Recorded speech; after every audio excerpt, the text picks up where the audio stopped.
Livro de Filipenses, capítulo número 4, nós vamos ler do versículo 4 ao versículo 7.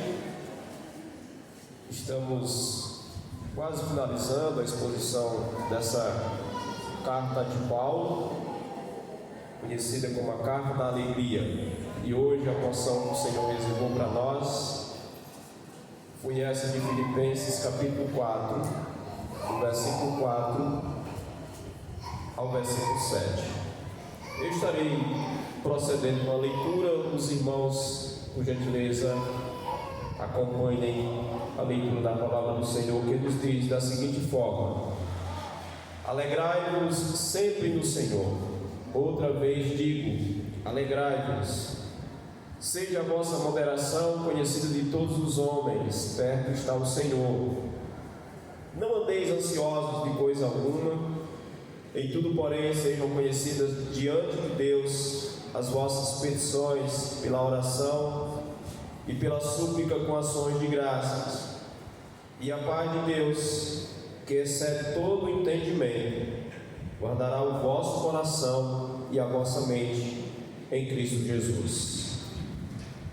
Conta-se que um certo dia o grande Michelangelo estava passeando pelas ruas de Roma, juntamente com os seus discípulos, e de longe ele enxerga alguma coisa, uma enorme pedra de mármore, e ele olha para os seus discípulos e diz: eu estou vendo um anjo. Os seus discípulos, admirados e procurando aquele anjo, não encontrando em lugar nenhum, disseram o seguinte: não, mestre, o Senhor não está vendo um anjo, é apenas uma pedra. E aí Michelangelo retruca esse comentário de seus discípulos, dizendo o seguinte: pois é, dentro daquela pedra de mármore tem um anjo. Nós vamos levá-la para um ateliê e lá o anjo vai aparecer. E assim fizeram. Aquela pedra foi cuidadosamente esculpida e se transformou num anjo que hoje está enfeitando a Catedral de São Domingos, na cidade de Polônia. É uma das principais artes que se originou a partir da criatividade de Michelangelo. Na vida cristã, meus irmãos, todos nós éramos pedras brutas, éramos lixo, inclusive, filhos da ira. Paulo diz que nós éramos. Mas Deus olhou para nós e nos viu como seus filhos, ainda como instrumento bruto, instrumento que precisava ser trabalhado e lapidado. O Senhor olhou para nós e nos fez os seus filhos.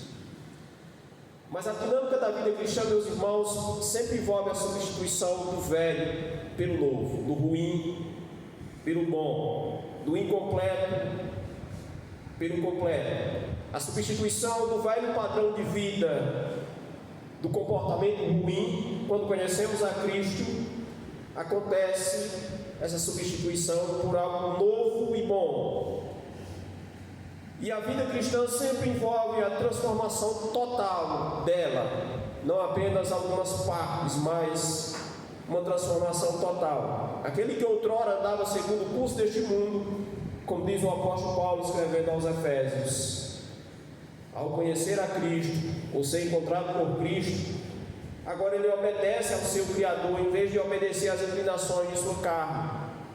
Aquele que andava morto nos delitos e pecados, agora recebeu vida. Portanto, é um portador da vida eterna, aquela que todos nós precisamos. Aquele que estava jogado no lixo da perdição está agora com o nome esculpido na galeria dos salvos, está com o seu nome cravado na galeria da salvação, porque a vida cristã envolve sempre a substituição de algo ruim ou incompleto por algo bom e completo. Um diamante ainda sem estar lapidado, o Senhor nos enxergou e nos fez de seus filhos. Em vez de filhos da ira, somos agora filhos de Deus. Em vez de caminharmos no lamaçal do pecado, Em vez de vivermos atolados no pântano da perdição, Deus nos transportou para o reino do Filho e seu amor, diz o apóstolo Paulo. O apóstolo Paulo terminou o capítulo 3 dessa carta, como vimos aqui, cuidadosamente, criteriosamente, falando dos inimigos da cruz, e ao mesmo tempo que ele falou dos inimigos da cruz de Cristo, que eram os hereges que faziam muito mal à igreja cristã do Senhor, localizada naquela cidade de Filipos, ele também lembra aos seus leitores que eles não são deste mundo, que a pátria deles é o céu, é uma pátria perene, eterna, que nunca passará. E ele inicia o capítulo 4, como nós vimos e observamos na leitura, dando algumas ordens para os cristãos da igreja de Filipos, ordens que preferimos chamá-las de imperativos. Dizem que os imperativos divinos são tão autoritativos e tão independentes que eles deveriam ser chamados com outro nome, além do que expressa esse termo imperativo. Então, diante disso, nós iremos falar nessa noite, com base nesse texto, a partir do seguinte tema: imperativos preciosos para a vida cristã.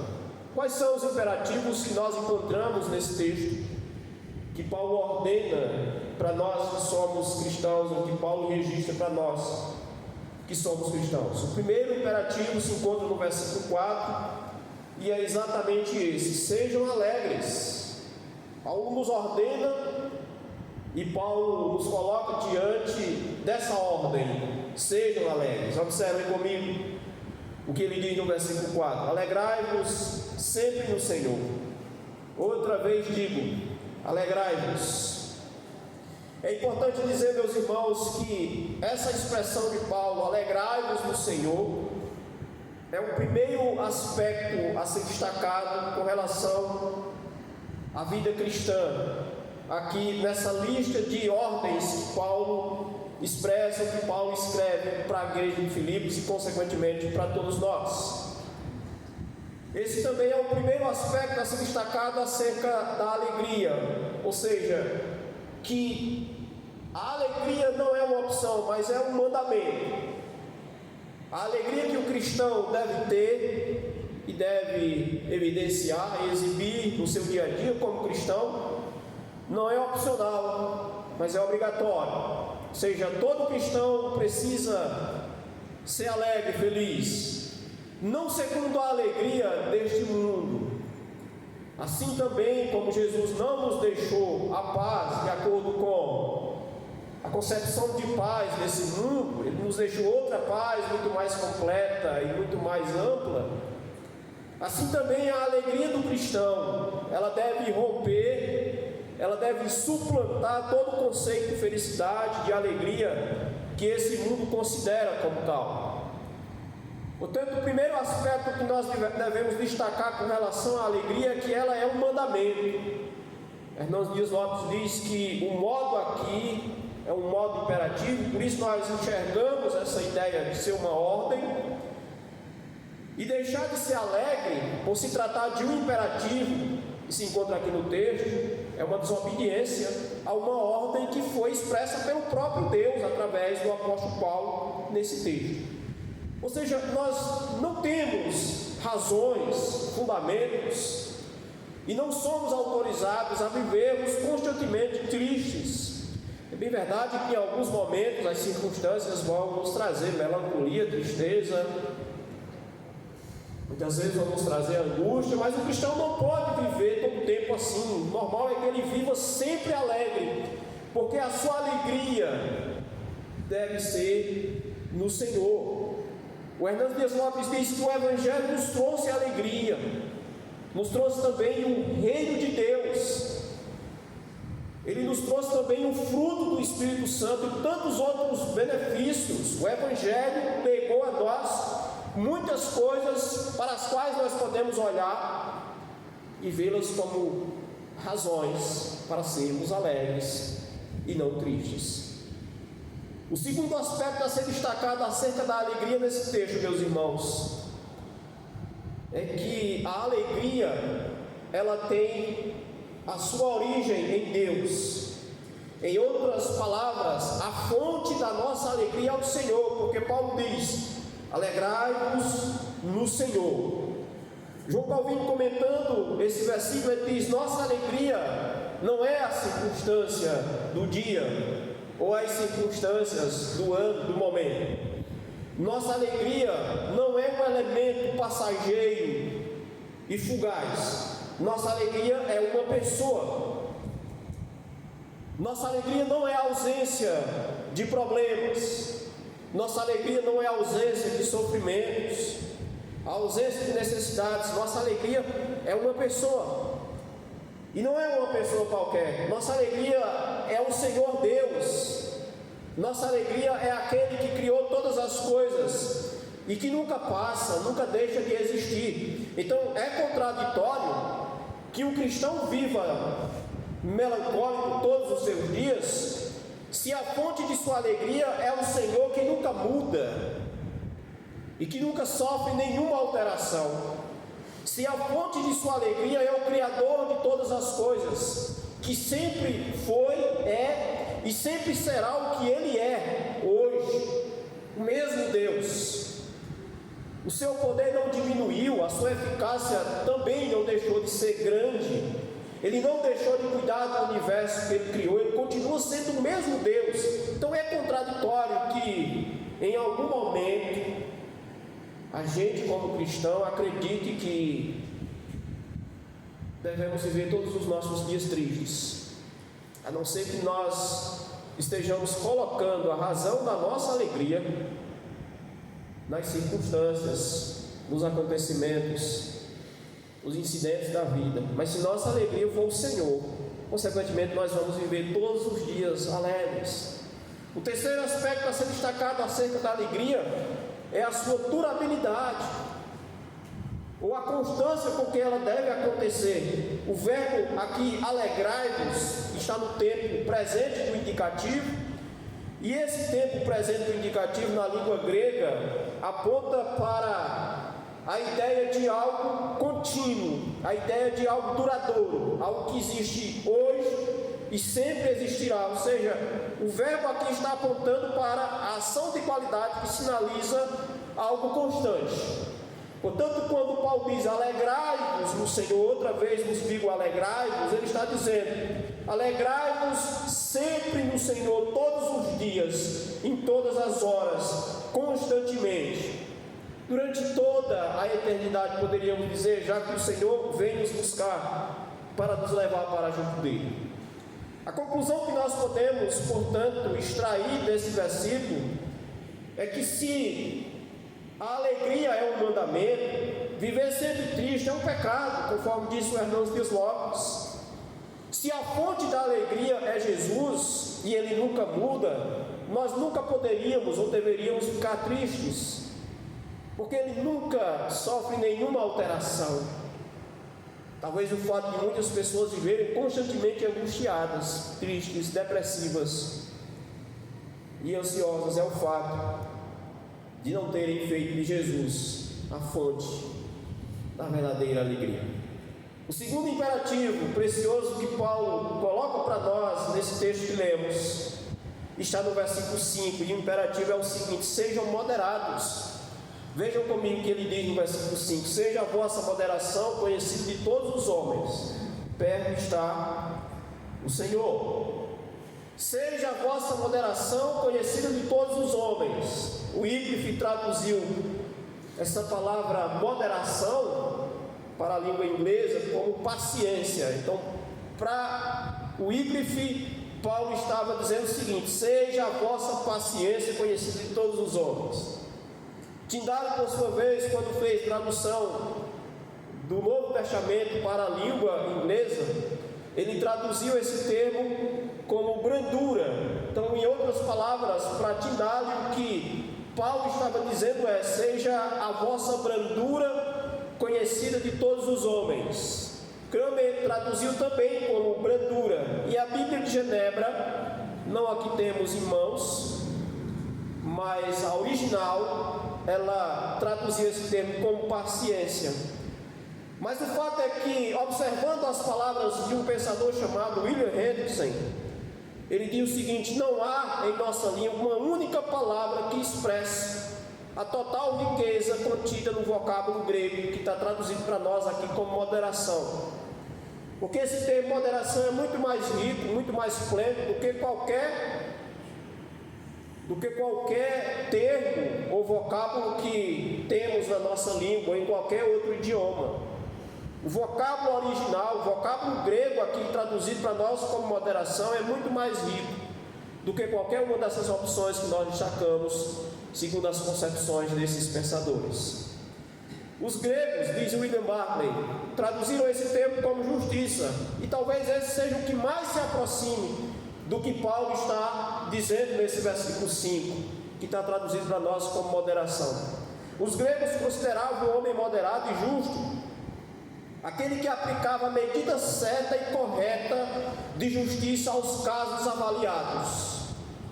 Então, possivelmente, de acordo com essa concepção dos gregos acerca desse vocábulo, o que Paulo estava dizendo era: seja a vossa justiça conhecida de todos os homens, porque perto está o Senhor. Então, tudo indica que Paulo estava falando de justiça aqui, o que nos faz pensar também, por se tratar de uma ordem, de um imperativo, de uma ordenança vinda de Deus através de Paulo, que ser justo não é uma opção. Nós vivemos numa época em que atos de justiça chamam a atenção, viram motivos de reportagem especial, muitas delas vão ser exibidas no Fantástico, para que as pessoas admirem, como se isso tivesse alguma vantagem. O que eu estou querendo dizer é que ser justo não deveria ser algo raro, mas deveria ser uma constante na nossa vida, pela estrutura gramatical com a qual Paulo utiliza aqui para falar de justiça. Quando ele diz: seja a vossa justiça conhecida de todos os homens, ele está dizendo: vocês não têm opção. Não é opcional ser justo. E isso não deve acontecer apenas em alguns casos pontuais, mas deve acontecer em todas as nossas atitudes. Paulo diz que ela seja conhecida de todos os homens. A moderação e a justiça da qual Paulo está falando aqui poderia ser traduzida ou indicar para nós a ideia de uma disposição amável e honesta para com outras pessoas, a despeito de suas faltas, a despeito de suas falhas, independente de suas deficiências. Muitos vão dizer: eu agi dessa forma com fulano e tal, porque ele não merece, porque ele não faz por merecer que alguém haja com justiça. Mas nós devemos ser justos independentes disso. Lembrem-se que nós somos alvos da justiça divina, como também da sua bondade, que é algo que vai além da justiça, e nenhum de nós merecia. Eu estou falando do que Deus fez por nós na cruz através de Cristo. Nenhum de nós merecia um ato tão grandioso e pleno de amor que Deus teve para conosco. Então, a gente não deveria ter essa ideia: eu vou ser justo com quem é justo comigo. Não, a justiça é uma ordem de Deus. Ser justo é uma obrigação nossa em todos os dias, em todos os momentos, com todas as pessoas, independente de quem elas sejam, de quantas deficiências elas tenham. Paulo também diz aqui no final do versículo 5: perto está o Senhor. Isso aqui pode significar, segundo o F.F. Bruce, pode significar a vinda de Jesus Cristo, que ela está próxima. É isso que Paulo está dizendo. Então, se isso é verdade, se Paulo está se referindo à segunda vinda de Cristo, quando ele diz perto está o Senhor, o que Paulo, portanto, quer dizer é o seguinte: seja a vossa justiça, a vossa moderação conhecida de todos os homens, considerando que Cristo está para voltar e ele vai fazer a prestação de contas. Então sejam justos, para que naquele dia a prestação de contas do Senhor, que será justa, não traga para vocês nenhuma decepção, vocês não sejam desapontados naquele dia. Então aqui nós poderíamos dizer que temos no final do versículo 5 uma razão pela qual nós devemos tornar a nossa justiça conhecida de todos os homens, ou sermos justos com todos os homens. Por quê? Porque o Senhor está perto. Está perto em que sentido? Ele está para voltar. A sua volta não vai demorar, ela vai acontecer a qualquer momento. E devemos sempre alimentar essa ideia de que a qualquer momento Ele pode voltar. E quando Ele voltar, significa dizer que nós estaremos comparecendo diante dEle para uma prestação de contas. Mas o terceiro e último imperativo que nós encontramos nesse texto está registrado aí no versículo 6 e 7. O imperativo é o seguinte: não andem ansiosos. Também é uma ordem.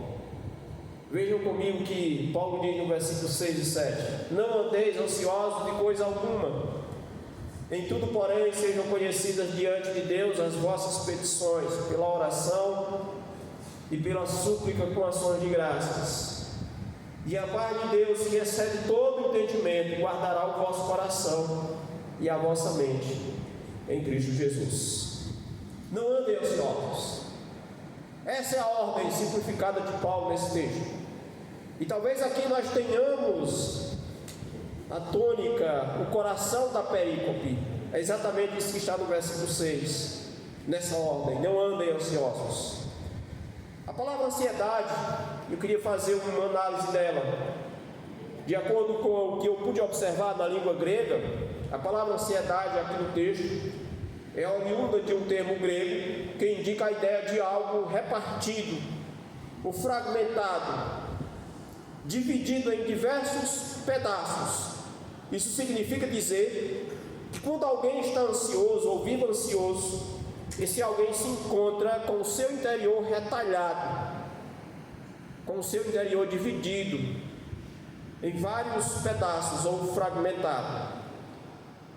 A ansiedade, diz Hernandes Dias Lopes, ela é considerada por muitos como a doença do século. Mas é preciso a gente dizer que a ansiedade não pode ser tratada apenas como a doença do século, por duas razões. Primeiro, porque essa expressão pode nos fazer pensar que essa doença é atual, ou seja, ela surgiu agora. Mas essa doença, se é que nós podemos chamar ela de doença, ela surgiu no primeiro século. Já existiam pessoas ansiosas. Tanto é que Paulo está tratando desse problema aqui e dizendo: não andem ansiosos. A outra razão pela qual a gente precisa entender que essa frase não diz tudo acerca de ansiedade é que ela não é apenas uma doença, ela pode até se tornar uma doença num outro estágio, num estágio mais avançado. Mas desde o princípio, quando alguém se torna ansioso, esse alguém foi acometido por um pecado, como qualquer outro pecado, como a mentira, como o roubo, como o furto ou como a cobiça. Por que nós falamos isso? Pela própria estrutura gramatical com a qual Paulo se coloca aqui no texto. Veja que nós estamos destacando os imperativos, e quando Paulo fala da ansiedade, ele usa também a mesma estrutura de fala e a estrutura de escrita. Quando ele diz não andeis ansiosos, ele está dando uma ordem, o que nos faz pensar que nós não temos a opção, ou nós não temos a escolha de flertar com a ansiedade, muito menos de viver ansioso, porque isso não é coisa de cristão, diz o apóstolo Paulo. Eu sei que isso é duro para algumas pessoas que sofrem desse mal já, quem sabe, há alguns anos, algumas décadas, ou desde criança. Mas enquanto você não olhar para esse mal como pecado, esse mal vai lhe afligir, vai lhe escravizar. É desejo desse mal e é desejo de Satanás que você olhe para esse mal de uma forma errada, porque daí você não vai aplicar o devido tratamento para esse mal que está ali destruindo. Hernandes Dias Lopes disse que, de acordo com a Organização Mundial de Saúde, mais de 50% das pessoas que passam pelos hospitais sofrem do mal da ansiedade. Isso é muito grande. 50% das pessoas. E olha que isso ele escreveu há alguns anos atrás. Se hoje ele for rever esses dados, com certeza esses dados se multiplicaram, principalmente no mundo que nós vivemos, o mundo pós-pandemia. Não tenha dúvida de que o mundo pandêmico hoje é diferente do mundo antes da pandemia. A pandemia trouxe muitas questões relacionadas à mente, muitos problemas, e a ansiedade foi um desses problemas. A ansiedade, diz aí do Hernandes Dias Lopes, é a transgressão de um mandamento expresso por Deus através do apóstolo Paulo nesse texto. Ele diz também que a ansiedade é a eloquente voz da incredulidade.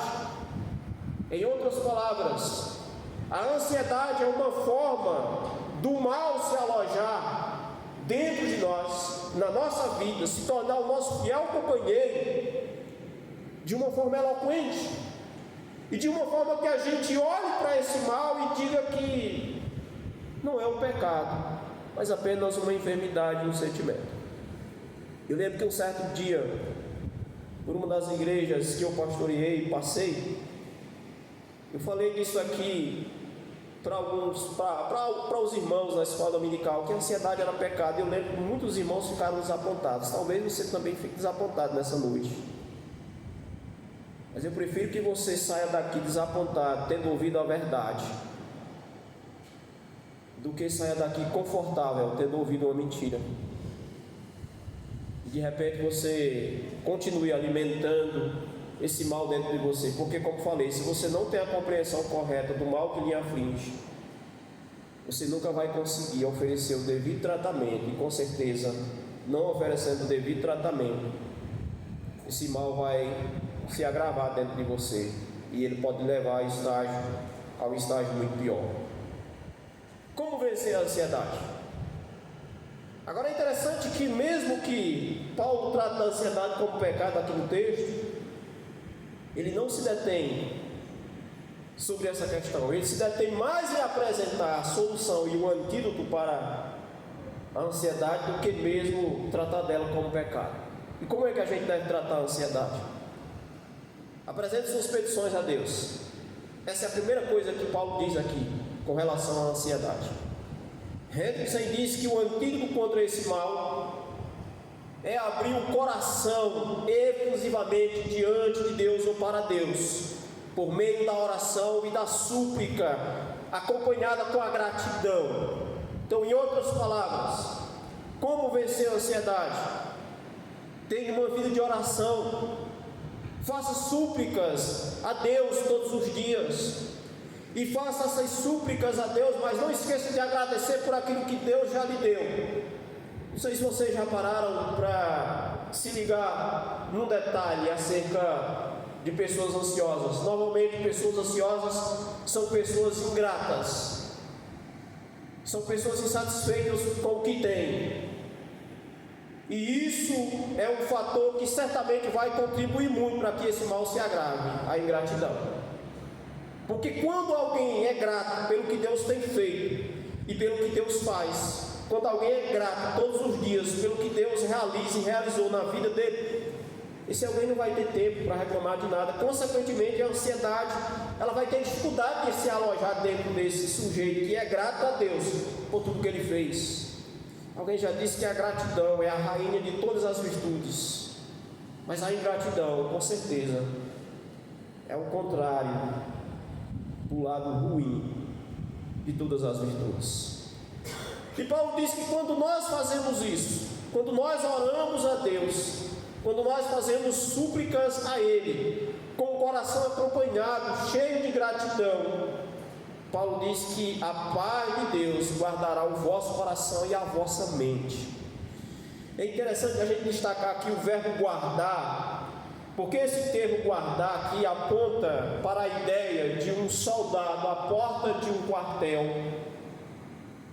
ou acomodado em uma guarita, lá no alto de uma torre, vigiando o quartel, vigiando o acampamento.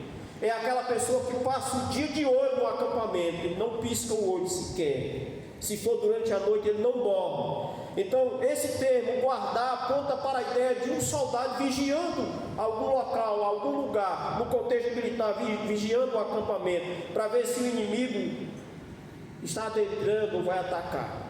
A função dele ali é identificar um ataque iminente, por isso ele não pode dormir. Então, o que Paulo diz quando ele escreve: e a paz de Deus guardará o vosso coração? Ora, quando nós não ficamos ansiosos, quando nós fazemos nossas orações, quando nós fazemos nossas petições e súplicas a Deus, quando nós somos gratos a Deus, a paz de Deus, a paz que só Ele pode dar, se coloca na porta do nosso coração e da nossa mente, vigiando qualquer mal que possa entrar. E a ansiedade virá, com certeza ela vem, mas quando ela chega na porta do nosso coração e da nossa mente, está ali como guardiã a paz de Deus. E a paz de Deus vai dizer: quem é você? A ansiedade vai se identificar: meu nome é ansiedade. Não, você não está aqui na lista, você não pode entrar, você não tem lugar aqui. Agora, quando nós não fazemos o que Paulo está dizendo aqui, a paz de Deus não vai nos vigiar a porta do nosso coração e da nossa mente. Então, quando a ansiedade vier, ela vai entrar sem nem pedir licença, porque não vai ter um guardião na porta do nosso coração. A paz de Deus não vai servir ou não vai exercer o papel de guardião, impedindo que esse mal adentre no nosso coração ou na nossa mente. O termo guardar aqui, certamente, meus irmãos, é muito rico, considerando tudo o que nós falamos, que ele é extraído de um contexto militar. Quando nós oramos, a paz de Deus fica de guarda, de vigia, na porta do nosso coração e da nossa mente, impedindo que qualquer mal, inclusive a ansiedade, se aloje dentro de nós. Eu queria finalizar fazendo 3 aplicações, como sempre nós fazemos. E a primeira delas é: onde você tem procurado sua alegria? A alegria do cristão não é um momento, como nós falamos. A alegria do cristão não é um bem, uma propriedade, um recurso, um status. A alegria do cristão não é a fama, não é a sua riqueza, não é o final de semana feliz. A alegria do cristão também não depende das circunstâncias. Ela nunca está ancorada, ou nunca poderia estar ancorada aos momentos circunstanciais. A alegria do cristão é uma pessoa. A alegria do cristão é o próprio Senhor. Quando Paulo diz: alegrai-vos no Senhor. Estejam alegres. E sejam alegres no Senhor, porque as circunstâncias mudam todos os dias, em todos os momentos. Em quem ou em que você tem colocado a sua alegria? Onde você tem buscado a sua alegria, a sua felicidade? Eu fico com pena e ao mesmo tempo preocupado com algumas pessoas que todo final de semana buscam uma coisa diferente para ser feliz e para ser uma pessoa alegre. Não que isso seja pecado, sim. Participar de uma festa, de um aniversário, comprar uma roupa nova, algo desse tipo não é pecado. Mas isso se torna um pecado a partir do momento que nós colocamos nossa felicidade, nossa alegria nesses fatores. Que a sua alegria seja o Senhor, que a razão de sua alegria seja o Senhor e unicamente o Senhor. Você se considera uma pessoa moderada ou justa? Uma pessoa moderada ou justa é aquela que sempre age com justiça nos negócios, nas atividades cotidianas, nas atividades do dia a dia. Seja justo, meu querido irmão, em seus negócios. Seja justo em seus comentários acerca de outras pessoas ou de acontecimentos que se dão na vida de outras pessoas. Seja justo em toda fala que você expressa acerca de alguém, inclusive acerca de si mesmo. Seja um homem e uma mulher de justiça. Seja implacável com os erros, principalmente os seus. Que sejamos implacáveis e justos com os nossos erros, com os nossos acertos, porque muitas vezes nós adotamos essa virtude de justiça quando é o interesse do outro ou o problema do outro que tem que ser julgado. Quando nós julgamos o nosso, essa justiça não serve como base. Nós adotamos outro critério, adotamos outra medida. Ou então quando um amigo nosso, uma pessoa que amamos, deve ser julgada, aí nós adotamos outro critério. Que sejamos implacáveis quando tivermos que julgar os nossos erros e as nossas atitudes também, as nossas falas. o nosso comportamento. Seja justo. Antes de falar qualquer coisa acerca de uma pessoa, verifique se aquilo é verdadeiro. E ainda que aquilo seja verdadeiro, se você puder evitar a expansão dessa fala, porque normalmente quando a fala é comentada e repassada para outras pessoas, essas outras pessoas vão distorcer e já vão passar para outras pessoas de forma distinta. Então, seja justo. Quando você for falar de alguém ou comentar acerca da vida de alguém, lembre-se que você precisa ser moderado, ser justo em tudo. Você tem enfrentado problemas de ansiedade? Como você tem lidado com a ansiedade? Arthur Pinto, que foi um puritano inglês, um homem de Deus, ele diz o seguinte acerca da ansiedade: a ansiedade não é só uma debilidade inocente, não é só um mal inocente. A ansiedade é pecado e tão proibida quanto o roubo. Ela é tão proibida que Paulo, ao falar dela, diz: não andeis ansiosos. O Senhor Jesus, ao falar acerca da ansiedade, lá no livro de Mateus, no capítulo 6, ele diz: não andem ansiosos por coisa alguma, por nenhuma coisa. Aí ele dá o exemplo dos pássaros, ele dá o exemplo dos bosques, dos lírios. Esses elementos ou essas criações de Deus não vivem ansiosas, preocupadas. No entanto, Deus não deixa faltar nada, nem para os lírios, que se vestem melhor do que Salomão em toda a sua riqueza, como também não deixa faltar nada para os pássaros, mesmo eles não guardando em celeiro, eles não plantam, não colhem e não guardam em celeiro, mas Deus cuida deles todos os dias. Ora, se Deus cuida do campo, se Deus cuida dos pássaros, como que Ele não ia cuidar de nós que somos filhos dele e fomos criados à sua imagem e semelhança? É uma tolice achar que Deus não cuida de nós. A ansiedade não vai alterar o percurso de sua vida. Jesus, falando sobre isso, ele diz: qual de vós pode acrescentar um côvado da vossa vida? Então, qual é a utilidade da ansiedade na nossa vida? Simplesmente nos matar lentamente, simplesmente nos fragilizar dia a dia, mas ela não pode acrescentar ou diminuir um côvado da nossa vida. Por mais ansioso que você fique, você não vai conseguir mudar um centímetro da sua existência e do percurso que Deus traçou para você. Foi o Senhor Jesus que disse isso. Hernandes Dias diz: a ansiedade é a voz eloquente da incredulidade.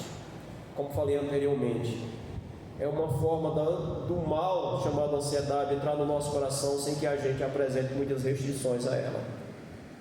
Spurgeon dizia o seguinte: a ansiedade de hoje não esvazia o sofrimento de amanhã, mas anula a força que nós temos hoje.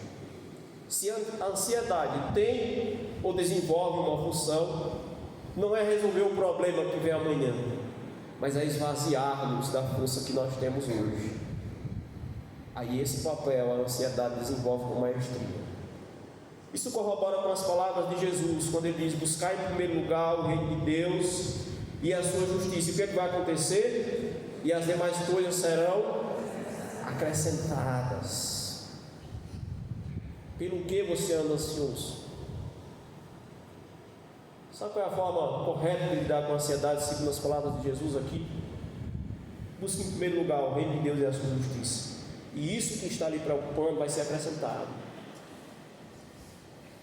Se isso vai ser bom para você, ou é bom para você, Deus vai acrescentar. Não se preocupe, durma em paz, viva em paz, porque não é você que está no controle da sua vida. E que bom que não é você, que bom que não sou eu, é Deus, aquele que criou todas as coisas. Não só criou, mas é aquele que sustenta todas as coisas.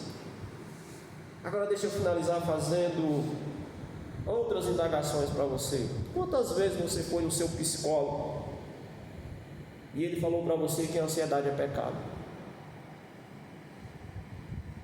Quantas vezes seu psicólogo ou psiquiatra mandou você orar estando você ansioso? Quantas vezes Ele mandou você buscar o reino de Deus e a sua justiça em primeiro lugar? Isso já aconteceu alguma vez? E se isso aconteceu, é porque esse psicólogo ou psiquiatra era um cristão. Ele conhece o caminho para tratar a ansiedade, e ele sabe que não são frases de efeito, que não são discursos de autoajuda que vai resolver o problema da ansiedade, porque ele é um cristão. Agora, se ele não for um cristão, ele vai utilizar o meio que todos aqueles que não são cristãos usam. Eles vão dar uma injeção de ânimo em você através de palavras bonitas, e você vai voltar para casa achando que pode todas as coisas, mas no dia seguinte ou na semana seguinte o problema vai voltar, porque o remédio correto não foi aplicado. Então, se porventura você está tratando a ansiedade com um profissional que não tem usado essa estratégia que Paulo utiliza aqui, não sou eu, mas é Paulo que está utilizando essa estratégia, o meu conselho é que você procure alguém que caminhe de acordo com essas palavras de Paulo, que esteja alinhado com essa estratégia traçada por Paulo aqui. E se isso aqui não funcionar, nada mais vai funcionar. Se isso aqui não resolver o seu problema de ansiedade, mas eu lhe garanto que resolve, porque a Bíblia está dizendo que resolve, nada mais conseguirá resolver. Você sabe por que é que o número cresce? Mesmo tendo tantos especialistas, tantos psicólogos, psiquiatras e outros das áreas, ou dessa área, sabe por que o problema mesmo assim cresce? Porque ele não tem sido tratado. Em outras palavras, eu não estou aqui condenando a psicologia, a ciência que Deus deu ao homem a capacidade de adquiri-la, mas eu estou condenando as estratégias que são utilizadas fora das Escrituras. A ansiedade não é só uma doença da mente. A ansiedade não é um mal qualquer. A ansiedade é um pecado que está dentro de nós. E antes de se tornar uma doença, uma enfermidade da alma, ela é pecado. E se ela não for encarada como pecado, ela não vai ser tratada. E ela vai afligir cada vez mais e se agravar cada dia que passa. Voltando ao início, imagine se o anjo de Michelangelo, melhor dizendo, imagine se aquele anjo criado por Michelangelo fosse uma criatura racional e decidisse o seguinte: eu não quero ser mais anjo, eu quero voltar para o monturo das ruas de Roma e quero voltar a ser uma pedra bruta jogada no lixo. Seria uma tragédia. Mais trágico ainda, meus irmãos, é quando um cristão deseja retornar ao lixo da vida sem Deus. Mais trágico e mais caótico é quando o cristão decide voltar ao pântano da perdição e do lamaçal do pecado, tendo tido uma experiência de conversão com Deus, ou tendo tido uma experiência de conhecimento das Escrituras. Isso é muito trágico. O que eu estou querendo dizer é que nós fomos arrancados do lamaçal da escuridão, agora somos filhos da luz. Os filhos da luz, de acordo com esse texto, são pessoas alegres em Cristo. Os filhos da luz, de acordo com esse texto, são pessoas moderadas pela justiça divina, sempre vão agir com a justiça. Os filhos da luz, de acordo com esse texto, não andam ansiosos por coisa alguma, porque acreditam que Deus, o mesmo Deus que fez o hoje, é o mesmo Deus que cuidará do amanhã. É o mesmo Deus que vai continuar abraçando nós durante o dia de amanhã, cuidando do nosso amanhã. Que Deus lhe abençoe, que Ele aplique essa palavra ao seu coração, em nome de Jesus.